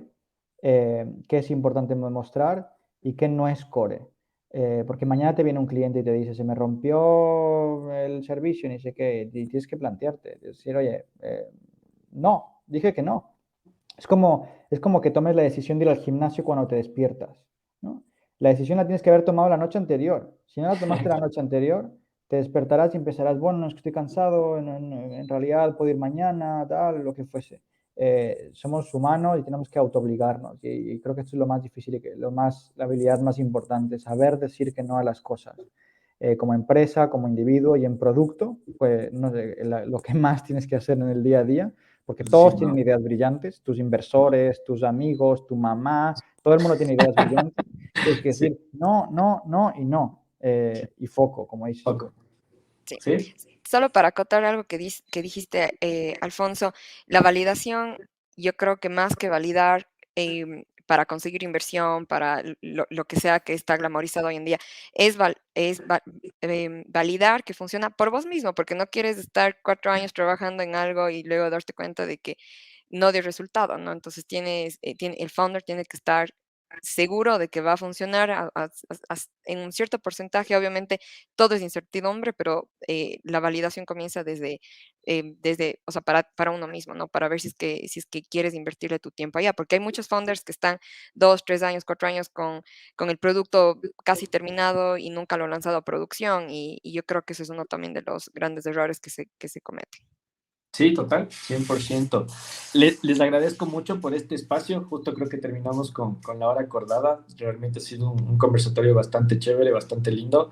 Espero que le haya podido ayudar estas preguntas un poco a la audiencia. Y bueno, ahí cualquier consulta, inquietud, hay un par de preguntas que creo que quedaron en el chat, pero ahorita ya creo que no alcanzamos a responderlas.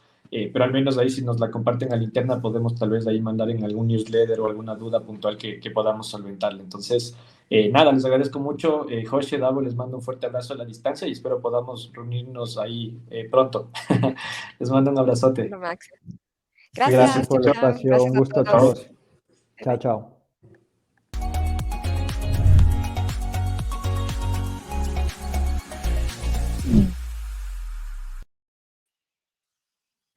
Gracias, Alfonso, por moderar esa conversación con amigos de la casa. José y tú como founders del portafolio de Buen Trip Ventures y Davo, que viene acompañándonos como mentor en el programa de Buen Trip desde hace 2 años, e incluso, si no me equivoco, como mentor antes de que tengamos el programa de aceleración. Así que sí me sentí como en casa. Me llevo un par de ideas que incluso ya se las había escuchado a Davo decir antes esto de más fácil, más fácil, más fácil, hasta simplificar al máximo. Cuando el mismo Davo dijo el CEO en una bicicleta, esa es José, la CEO en una bicicleta haciendo deliveries de AirPals por las calles de Nueva York. Y también me llevo esto de aprender a decir que no o meterse el chip de decir que no. Para unos será más fácil, para otros menos. Ahí para que sepan, yo soy la profesional del no en Buen Trip. Así que me he divertido muchísimo. Leo, adelante contigo para cerrar esta parte.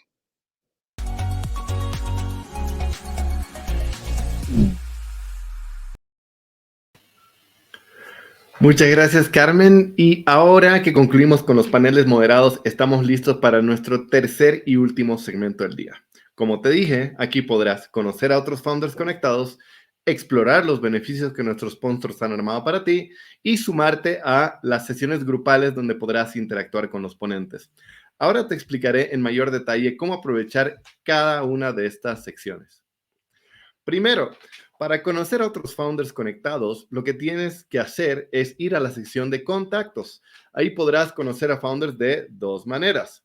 Si haces clic en la sección de contactos rápidos o speed networking, la plataforma te conectará con otros founders en base a afinidad, según la información que hayas cargado en tu perfil.